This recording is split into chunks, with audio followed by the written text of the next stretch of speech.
Hello dear student, this is Suman Dutta. তো আজকে present হলাম নতুন একটা ভিডিও নিয়ে। আজকে থাকছে ত্রিপুরা ক্লাস 10-এর জন্য একটা গুরুত্বপূর্ণ ক্লাস।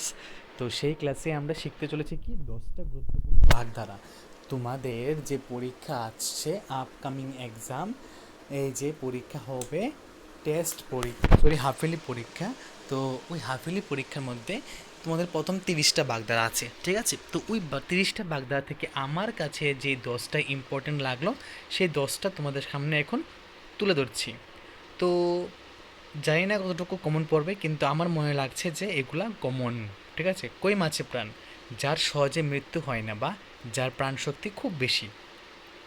তো কই মাছের প্রাণ আসলে তোমরা কী লিখবে?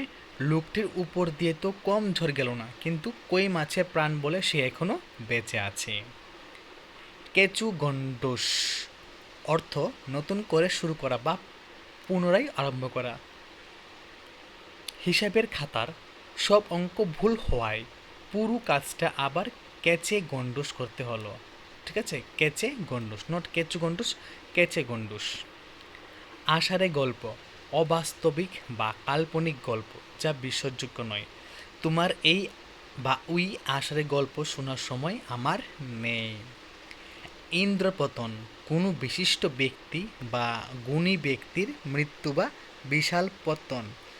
দেশের এই প্রবীণ বিজ্ঞানীর মৃত্যুতে বিজ্ঞান জগতে এক বিরাট ইন্দ্রপতন ঘটে গেল। উত্তম মধ্যম, তো উত্তম রূপে প্রহার বা মারধর করা। চোরটাকে হাতে নাতে ধরে স্থানীয়রা এক চোট উত্তম মধ্যম দিল।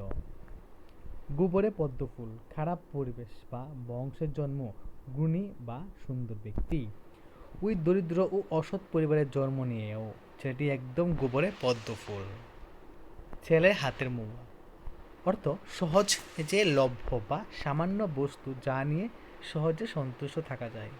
বাক্য, এই চাকরিটা তোমার কাছে সহজ মনে হলেও আমার কাছে ছেলে হাতের মোয়া নয়, ঠিক আছে? টনক নড়া অর্থ হুঁশ হওয়া, চেতনা আসা বা বুঝতে পারা। এত বড় বিপদে পড়ার পর অবশেষে সে টনক নড়েছে। ঠোঁট কাটা অর্থ বেহায়া, নির্লজ্জ বা স্পষ্টভাষী। মেয়েটা বড় ঠোঁট কাটা, মুখের উপর সত্য কথা বলে দেয়। চোখে সর্ষে ফুল দেখা, বিপদ দেখে দিশেহারা হয়ে যাওয়া বা মাথা ঘুরে যাওয়া। হঠাৎ পাওনাদের সামনে আসায় ঋণগ্রস্ত লোকটি চোখে সর্ষে ফুল দেখল। এই যে গুরুত্বপূর্ণ 10টি বাগধারা এখানে তোমাদের সাথে আলোচনা করলাম, তো অবশ্যই সবাই এটা হয়তো দাগিয়ে নেবে অথবা ভিডিওটা 5-6 বার রিপিট করে নেবে, তোমাদের মনে হয়ে যাবে, অথবা লিখে নেবে।